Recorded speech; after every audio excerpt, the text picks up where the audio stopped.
El espíritu de una esposa vengativa. Primas asesinas en una batalla por la corona. Y la inexplicable historia de un joven misterioso. Pero primero,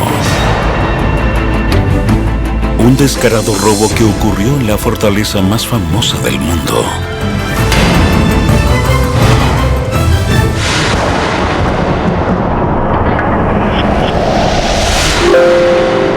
En la ribera norte del río Támesis se encuentra una fortaleza única, la Torre de Londres. La Torre de Londres es excepcional porque está en medio de una ciudad moderna, pero es un castillo medieval.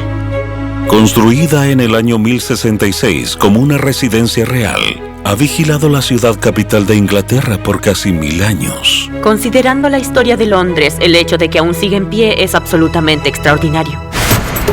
El complejo consiste en 21 torres dentro de 2 anillos concéntricos con muros de piedra casi impenetrables.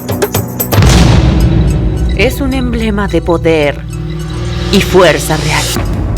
La fortaleza ha sido una prisión, una hacienda e incluso un zoológico. Pero hoy, la torre es conocida por una cosa.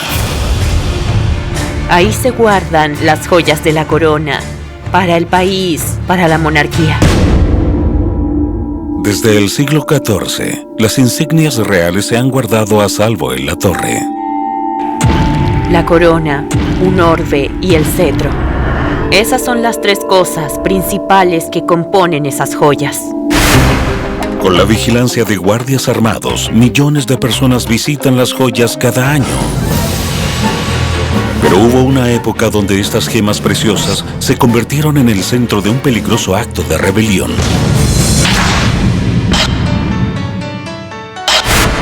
Carlos II ha sido rey por una década, desde que asumió el trono luego de la Guerra Civil Inglesa.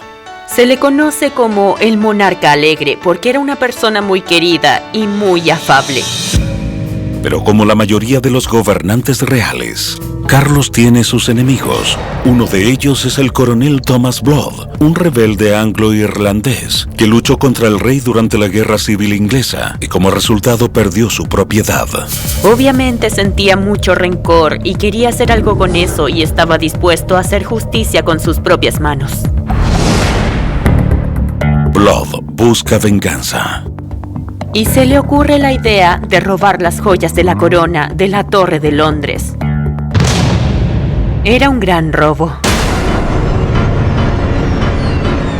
Robar las joyas de la corona era simbólicamente un ataque al corazón de la monarquía. Pero no sería fácil. Tienen un gran foso, torres de entrada, soldados y gente de guardia. Los objetos son resguardados por el patrón del lugar, Talbot Edwards, un hombre mayor cuyo ingreso es una tarifa que les cobra a los visitantes que quieren verlos. Él las mostraba, las sacaba de un aparador y te las mostraba, y por un valor adicional hasta podías tocarlas. Entonces, el coronel Blood crea el vil plan de deshacerse de Edwards para llegar a las joyas. Se disfrazaba de clérigo para visitar las joyas de la corona. Disfrazado como sacerdote, Blood se hace amigo del guardián de las llaves. En el transcurso de unas semanas, le hace varias visitas y se gana la confianza de Edwards. Y se convierten en amigos muy cercanos. Con la confianza de Edwards, Blood decide que es hora de proceder con su plan. Junto con un grupo de cómplices, se prepara para realizar el robo más atrevido de la historia. El 9 de mayo organiza todo para ir allá, muy temprano por la mañana. Pero cuando Blood llega, tiene a 3 hombres con él. Blood y sus acompañantes piden ver las joyas de la corona. Bajo sus disfraces, cada uno lleva una pistola y unas dagas también. En este momento, las cosas salen mal para Talbot Edwards. Mientras abre la puerta, le ponen una capa en la cabeza de Edwards. Lo golpean con un mazo de madera y lo amordazan. Y Blood toma lo que vino a buscar. Se llevan la corona el orbe y el cetro. El coronel Blood y sus acompañantes casi terminan su épico robo. Pero hay un obstáculo más que deben pasar. Lo único que les queda es salir de la torre y al parecer lo logran. Pero mientras Blood y sus acompañantes se dirigen a la salida, Edwards recupera la conciencia. Grita: traición, asesinato. Blood y su equipo no tienen más opción que correr. Y finalmente los arrestan en el último puente levadizo, justo cuando salían del castillo. Los supuestos ladrones son arrestados y llevados al calabozo de la torre. Con eso, lo que se espera es que termine en ejecución. Pero Blood tiene un truco más bajo la manga. Blood escribe una serie de cartas al rey disculpándose. Y para sorpresa de todos, el rey Carlos lo perdona. Las razones de esto siguen siendo un misterio. Algunos dicen que el rey estaba involucrado desde el comienzo y solo estaba probando la seguridad de la torre. Otros dicen que Blood sabía algo del rey y que solo quiso chantajearlo. Lamentablemente, el guardián de las joyas no se recupera y su muerte al año siguiente se relaciona mucho con la golpiza que recibió de Blood y sus compañeros. Siempre se dice que el intento de Thomas Blood fue el primero y esperamos que el último de robar las joyas de la corona, y la seguridad desde entonces ha cambiado dramáticamente. Hoy, las joyas están guardadas tras un vidrio de seguridad de 5 centímetros con persianas de acero y vigilancia las 24 horas. Y Thomas Blood quedó en la historia como el único hombre que trató de robar las joyas de la corona de la formidable, icónica y casi impenetrable Torre de Londres.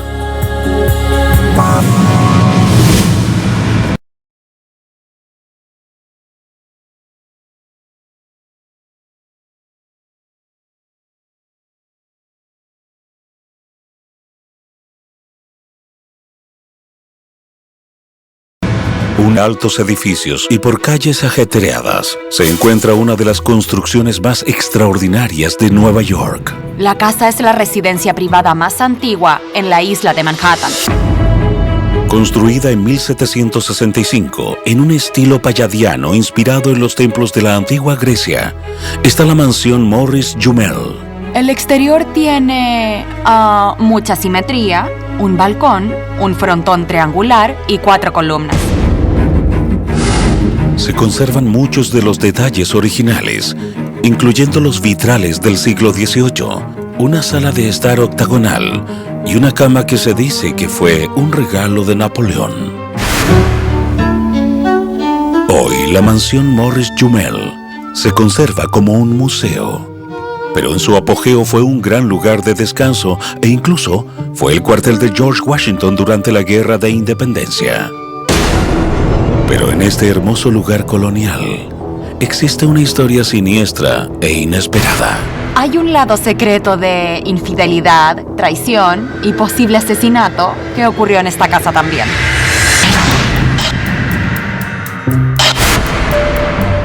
Un grupo de niños está afuera de la mansión Morris Jumel esperando que comience su recorrido. Estaban con su profesor y eran muy ruidosos, como tienden a ser los niños a veces.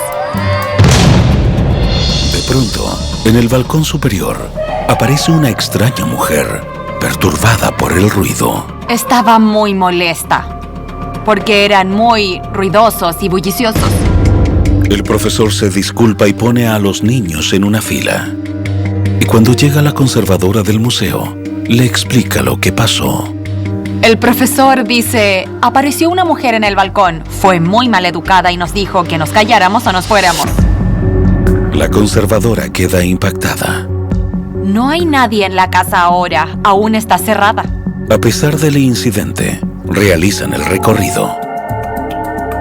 Pero cuando llegan al segundo nivel, el profesor nota algo extraño en un gran cuadro en el pasillo. El profesor apunta al retrato y dice, esa fue la mujer que salió por el balcón. Y la conservadora dice que no puede ser, que es Eliza Jumel y que murió hace unos aproximadamente 100 años. ¿Puede ser que los niños hayan visto un fantasma? La conservadora se asusta y en los días siguientes ocurrieron cosas extrañas. Se oían ollas y sartenes en la cocina, golpes en las paredes y notas lejanas de música del siglo XIX. Preocupada porque esos eventos extraños sean de visitantes del más allá, la conservadora decide hacer algo. Invita a un psíquico bastante famoso, Hans Holzer, para realizar una sesión aquí en la mansión. Holzer sube a la habitación con la conservadora. Encienden velas y se sientan en un círculo. Hasta que aparece una sombra en una esquina del cuarto. La figura se identifica como Steven Jumel. Steven Jumel era un empresario francés y el dueño anterior de la mansión. Steven Jumel llegó a Nueva York prácticamente con nada y se convirtió en uno de los comerciantes de vino y textiles más adinerados de Nueva York y del país. En 1810, Jumel compró la mansión y la convirtió en su hogar junto con su joven esposa Eliza. Eliza era una mujer muy atractiva, muy encantadora. Y también era muy ambiciosa. El fantasma de Steven dice que como pasa mucho tiempo viajando por negocios, Eliza pidió un poder sobre sus bienes. Él acepta darle el control a ella. Y, después de su muerte, ella heredaría la propiedad, el negocio y toda su fortuna. Pero cuando la tinta se seca en el papel, llega el desastre. En 1832, Steven se tropieza y cae sobre una horca. El rico comerciante termina seriamente herido en el accidente. Pero con un buen tratamiento médico, se espera que se recupere. Sin embargo, según el fantasma, Eliza no lo ayuda en nada. Un día, mientras cambia sus vendajes, revela sus verdaderas intenciones. Cuando le quita los vendajes, él se desangra y muere. El fantasma dice que para tener el control de su fortuna, Eliza lo deja desangrarse hasta morir. Y luego de contar su historia, el fantasma desaparece. El psíquico concluye que el espíritu sin descanso de Steven Jumel era la fuente de los hechos paranormales de la mansión. Se dice que cuando Steven pudo dar su mensaje, él pudo descansar en paz. Y para Eliza, aunque nunca la acusaron formalmente de asesinato en su vida, se retira y se aísla en su hogar. Se convirtió en una mujer excéntrica, que no se vestía bien y que solía recorrer la casa sola. Y a los 92 años, Eliza muere sola en la mansión Morris Jumel. Pero algunos dicen que nunca se fue. Y que en la casa aún se siente la fantasmal presencia de una mujer que vivió ahí por más de medio siglo. No creo que Eliza se vaya. Creo que seguirá aquí después que nosotros no estemos. Hoy, los visitantes de la mansión Morris Jumel pueden maravillarse con la historia colonial preservada en la casa y asombrarse con las misteriosas fuerzas sobrenaturales que dicen que acechan sus pasillos. Un decadente aristócrata francés, un impactante escándalo sexual y un atrevido escape de la montaña. Esta es la historia de lujuria del siglo XVIII que alcanzó su clímax en una remota fortaleza de los Alpes franceses.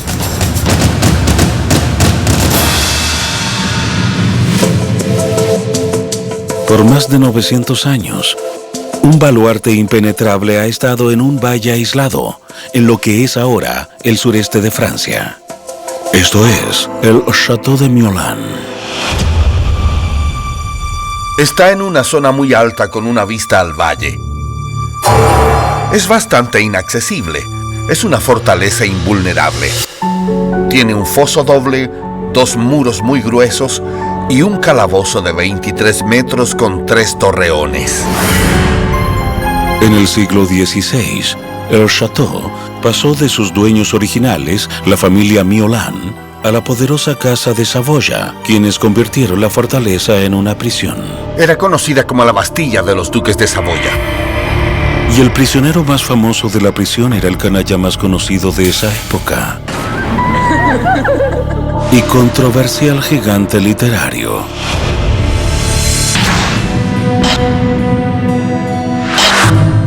El pueblo francés se encuentra bajo el régimen corrupto del rey Luis XV. En esa época, el pueblo de Francia estaba muy inquieto y obviamente no pasó mucho tiempo antes de que esta intranquilidad terminara en revolución. Pero por un excéntrico noble, el destino de la nación francesa preocupa menos que sus propios deseos sexuales. Su nombre es el Marqués de Sade. El hombre de 32 años es conocido por su estilo de vida, que incluye el gusto por las prostitutas y también por ser el anfitrión de varias actividades perversas. En el verano de 1772, el marqués está en la ciudad de Marsella. Mientras está ahí, le pide a su criado que organice una fiesta sexual. Le pide que busque 4 prostitutas. Durante el transcurso de esta fiesta, Sade les da Spanish Fly. Spanish Fly es un afrodisíaco hecho con los jugos de un escarabajo poco común. Los invitados de Sade parecen estar disfrutando los efectos de la droga, pero más tarde, la fiesta empeora. Una de las chicas se enferma y lo acusa de tratar de envenenarla. Manifestando su inocencia, Sade deja la ciudad, pero no pasa mucho tiempo antes de que la ley lo encuentra.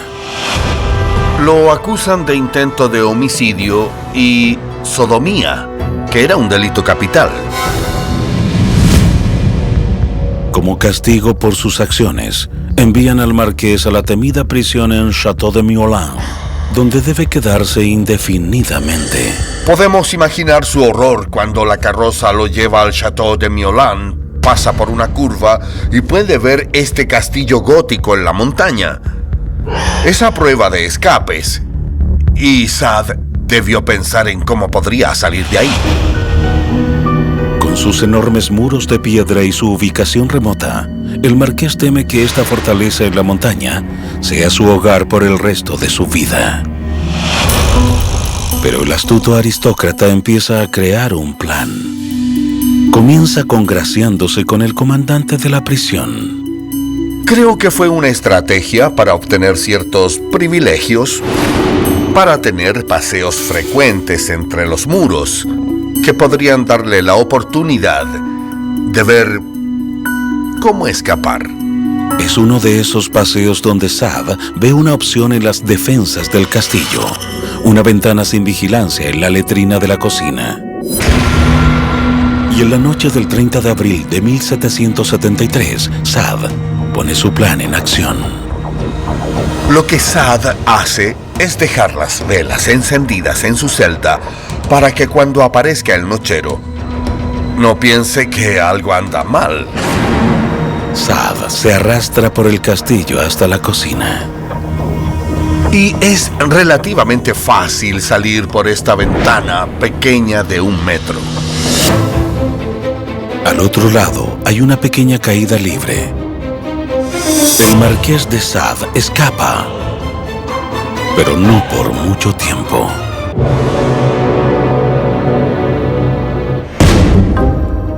A las 4 a.m., el nochero que estaba durmiendo afuera de la celda de Sade se despierta, se da cuenta de que algo anda mal y suena la alarma, pero era demasiado tarde. Nuevamente un hombre libre. El libertino fugitivo no pierde el tiempo con su estilo de vida inmoral. Pero su estilo de vida de fiestas lo hace en un blanco fácil. Y al poco tiempo, las autoridades lo encierran nuevamente. Esta vez, lo envían a un calabozo mucho más seguro, la infame prisión de la Bastilla en París, donde permanece por 10 años. Y durante este periodo, Saad encuentra una nueva forma de manifestar sus deseos: la literatura. Fue dentro de los muros de la Bastilla donde Saad escribió esas obras que lo hacen conocido o tristemente conocido como escritor. Al final, el marqués pasa 32 años de su vida en varias prisiones, donde escribió sus libros más famosos y conocidos por sus impactantes relatos de sexo y tortura, inspirando la palabra sadismo. Probablemente la ironía más grande es que si Saad no hubiera estado encerrado por periodos tan largos, nunca habría escrito esas poderosas y provocativas obras de ficción que lo convirtieron en una figura icónica en el mundo de la literatura. Aunque pasó poco tiempo encerrado en el Château de Miolan, hoy este pintoresco castillo en la montaña es un memorial para el infame fiestero, cuya vida inspiró algunas de las obras literarias más impactantes de la historia. Detrás de los muros de un antiguo castillo alemán hay una historia de secuestro, encarcelamiento y asesinato.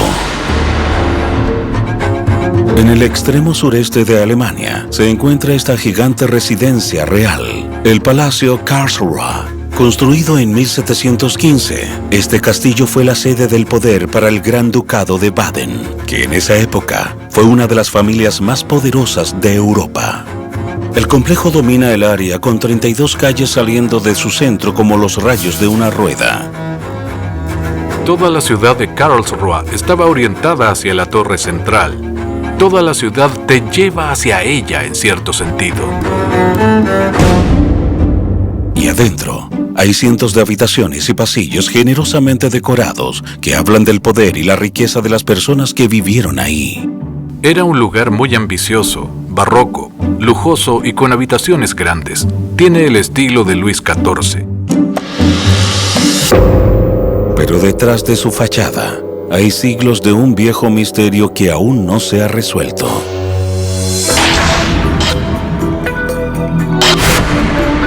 ...240 kilómetros al este del Palacio Karlsruhe, en la ciudad de Nuremberg, encuentran a un adolescente aparentemente abandonado en la plaza central del pueblo.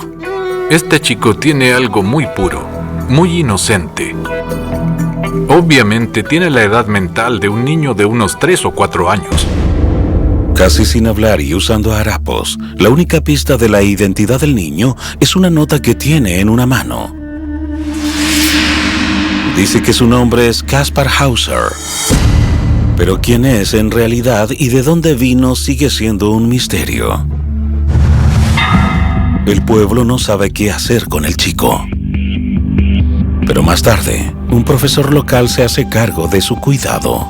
Los padres del pueblo le dan la tarea de cuidarlo y ayudarlo a convertirse en un joven normal dentro de lo posible.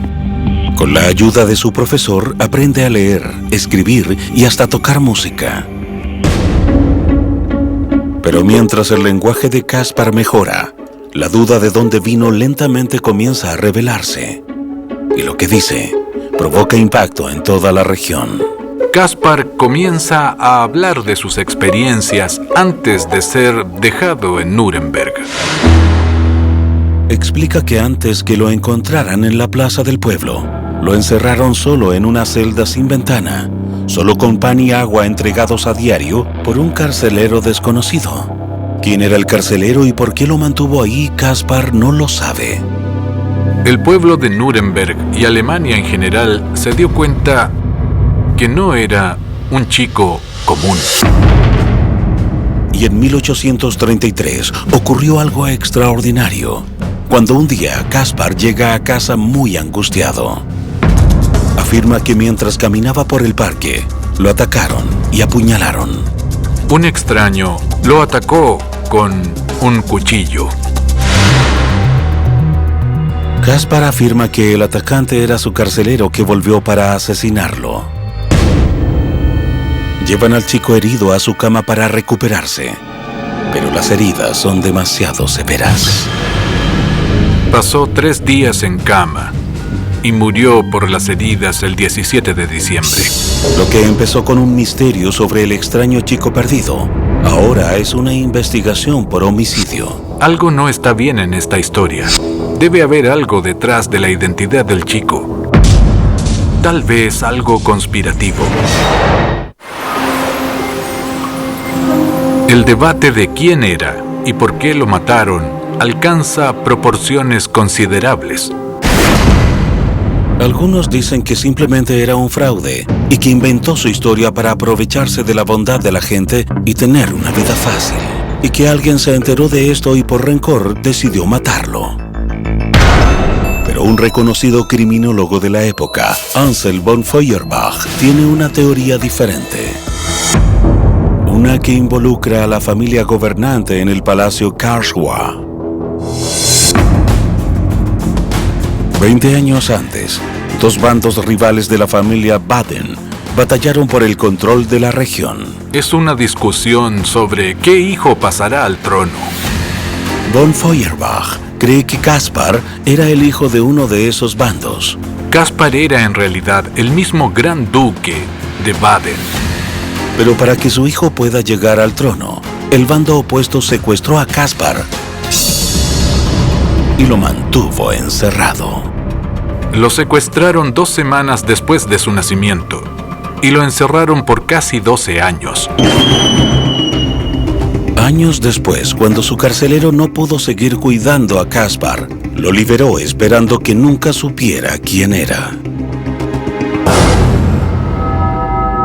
Mientras Caspar recordaba más y más sobre su vida, se hizo más y más peligroso para la familia en Karlsruhe. La única forma de evitar que reclamara su lugar en el trono del Palacio Karlsruhe era matarlo. ¿Era Caspar Hauser realmente un príncipe alemán? Por años, los historiadores han especulado, pero incluso los exámenes de ADN modernos no han podido revelar el misterio de su verdadera identidad.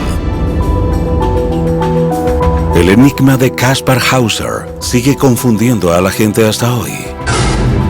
Y el Palacio Karlsruhe perdura como un recordatorio de la vida que pudo tener ese misterioso joven abandonado. El increíble pasatiempo de un millonario prepara el camino para la vida moderna de Estados Unidos, con una idea que nació muy cerca de esta increíble propiedad. Ubicada en la costa norte de Long Island, Nueva York, se encuentra una propiedad de 17 hectáreas conocida como Eagle Nest. Construida originalmente como una casa de 7 habitaciones en 1910, fue ampliada por su dueño durante las próximas 2 décadas. Cuando llegas a la entrada, te indica el tipo de persona que vivió ahí. Y lo primero que te recibe son 2 águilas negras de hierro. Esta casa de estilo español de 24 habitaciones fue diseñada por los mismos arquitectos que construyeron el terminal Grand Central de Manhattan. Tiene techo de tejas, un patio central donde nace toda la casa y detalles de hierro negro que adornan las ventanas. Y alguna vez fue hogar de una de las familias más famosas y poderosas de la historia de Estados Unidos, los Vanderbilt.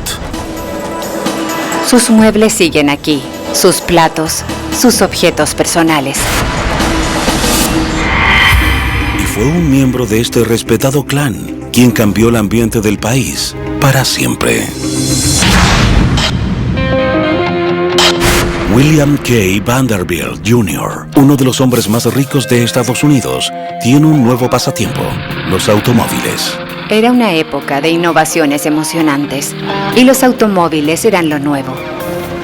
Al principio solo los ricos podían tenerlos. Y a Vanderbilt no solo le gusta conducir los autos, le gusta correr con ellos. Y era muy bueno en eso. Vanderbilt viaja a Europa, donde patrocina autos y pilotos de las mejores carreras del continente, pero se siente frustrado. Los fabricantes europeos de autos estaban produciendo vehículos superiores que podían vencer a cualquiera de Estados Unidos. El sueño de Vanderbilt es llevar la industria automotriz estadounidense a producir vehículos de clase mundial. Quería que los fabricantes estadounidenses subieran de categoría.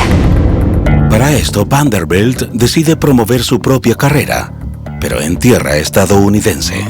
Vanderbilt decide construir un recinto de carreras internacionales justo aquí en Long Island. En el otoño de 1904, marca una pista de carreras de 45 kilómetros en la zona central de Long Island. Y el 8 de octubre, Vanderbilt es el anfitrión de la primera carrera internacional de Estados Unidos, la Copa Vanderbilt. Fue el primer recinto de carreras del país, construido en caminos públicos que eran de gravilla y tierra. Y el evento es todo un éxito. La carrera atrae a los mejores pilotos y a los mejores autos de todo el mundo. Se estima que el público fue de 100.000 personas. Pero Vanderbilt no está feliz. Las primeras 3 carreras las ganaron los franceses. Vanderbilt no lo soportó. Quería que los autos estadounidenses fueran los mejores. Y en el tercer año del evento, cuando los autos estadounidenses se acercaban a sus rivales, algo ocurre que amenaza con destruir el sueño de Vanderbilt para siempre. Uno de los autos choca y mata a un espectador. Con un espectador inocente muerto, las autoridades ahora amenazan con cerrar la pista de Vanderbilt. Con la amenaza de cierre de su pista de carreras, Vanderbilt debe pensar en una forma de salvar su amado deporte. Vanderbilt le pide a las autoridades que las carreras sigan. Y como era un Vanderbilt, tenía los recursos y las conexiones para lograrlo. Vanderbilt propone construir una pista más segura. En vez de construir sobre tierra, haría una pista nueva con una característica radical. Una superficie sólida y suave. Había muy pocos caminos asfaltados en esa época y Vanderbilt fue muy innovador. En 1908, la pista de 14 kilómetros de Vanderbilt está terminada y el 24 de octubre se realiza la Copa Vanderbilt en la primera pista asfaltada del país, exclusivamente para autos. Y lo mejor es que ganó un estadounidense. El sueño de Vanderbilt de que un auto estadounidense venciera a los europeos se hizo realidad. Y a raíz de esta victoria, su objetivo de impulsar a los fabricantes a diseñar mejores vehículos también se hizo realidad. La compañía Ford presenta su innovador modelo T ese mismo año. William K. Vanderbilt II estimuló a los fabricantes, impulsó la industria automotriz estadounidense. Quería que fueran mejores. Y el legado de Vanderbilt llega aún más lejos. Su nueva pista se convierte en el primer camino público asfaltado de Estados Unidos. Y en los años 20, tiene a más de 150,000 autos circulando por ahí cada año. No sabía el impacto que tendrían esas carreras locales, no solo en el paisaje de Long Island, sino que en el país. En 1910, a pocos kilómetros de la pista que creó, Vanderbilt construye una gran mansión. En ella construye un garaje de 2 niveles para guardar sus automóviles y algunos siguen aquí hasta hoy. Es un recuerdo de cómo la pasión de William K. Vanderbilt por los autos rápidos cambió el rostro de la nación para siempre.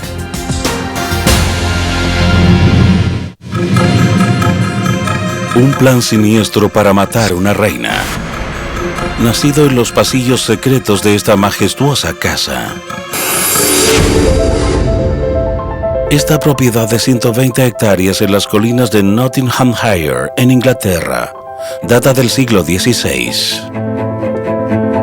Llegas a una gran entrada y después a un camino. El dramático camino revela una casa inglesa de clásicos ladrillos Thranton Hall. Adentro, la casa posee una magnífica biblioteca y las ventanas muestran los escudos de las familias que habitaron estos pasillos. En el año 1640 construyeron una escalera increíble. Dicen que es la mejor de su tipo en Inglaterra. Es una casa de campo inglesa perfecta. Pero no siempre fue tan sublime. Hace más de 4 siglos, los ocupantes de Thranton pusieron esta propiedad en la historia. cuando fue parte de un plan secreto para atacar a la monarquía inglesa.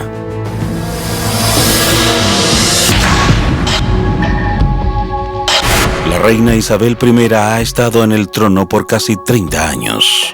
Era valiente, probablemente la monarca más famosa que ha tenido Inglaterra. Bajo el mando de Isabel, Inglaterra ha prosperado. Pero a un grupo no le ha ido bien bajo su reino: los católicos. En el año 1580, a los católicos les era muy difícil practicar su religión de forma visible en Inglaterra. Desafiando a la protestante reina Isabel por el trono está su prima, la devota católica María I de Escocia.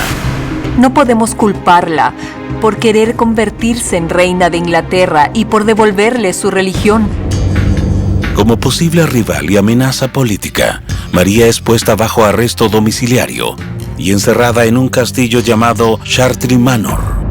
Pero María tiene una fuerte red de apoyo católico que comienza a planificar su escape.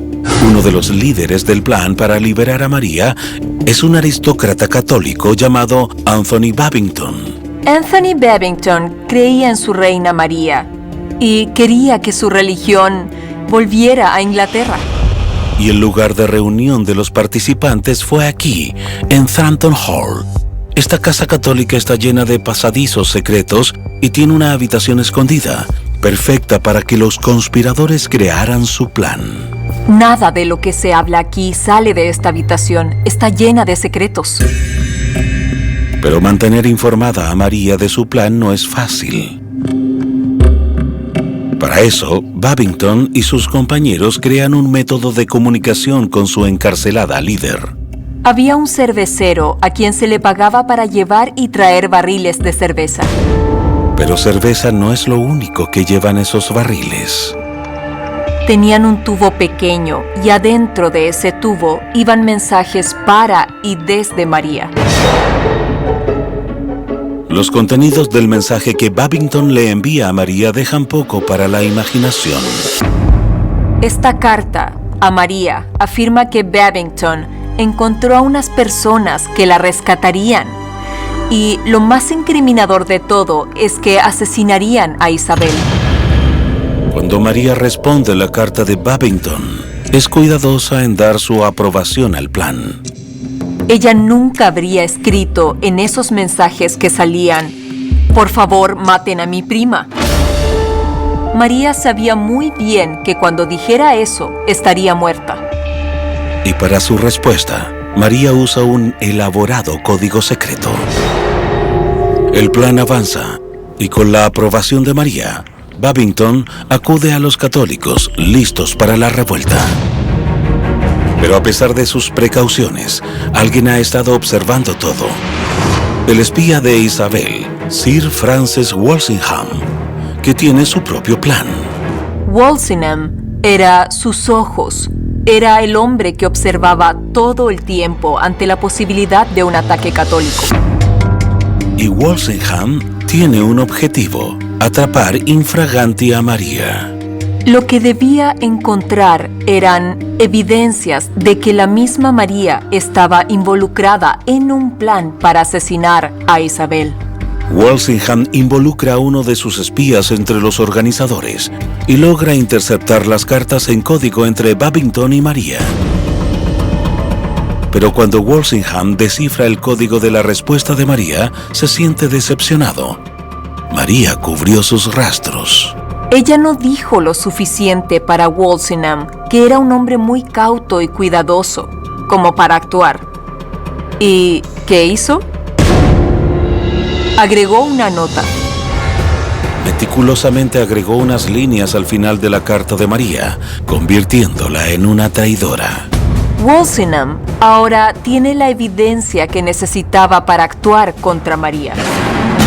Con las cartas en mano, los hombres de Walsingham atrapan a Babington y a sus compañeros, los enjuician, acusan de traición y los sentencian a muerte. No habría misericordia para Anthony Babington. El 20 de septiembre, a petición de Isabel, Babington sale de su celda, lo cuelgan, ahogan y descuartizan. También acusan a María de traición El 8 de febrero de 1587, Isabel le otorga a su prima la pena de muerte, permitiéndole gobernar por 17 años más. Para el resto de la historia, cualquier referencia a María I de Escocia o a Isabel termina inmediatamente en el plan de Babington. Y este plan, un episodio negro en el reinado de Isabel, fue creado por los fieles católicos de la región en las cámaras secretas de Frampton Hall. Hoy es una residencia privada y un centro de eventos donde los visitantes pueden sorprenderse con su increíble historia.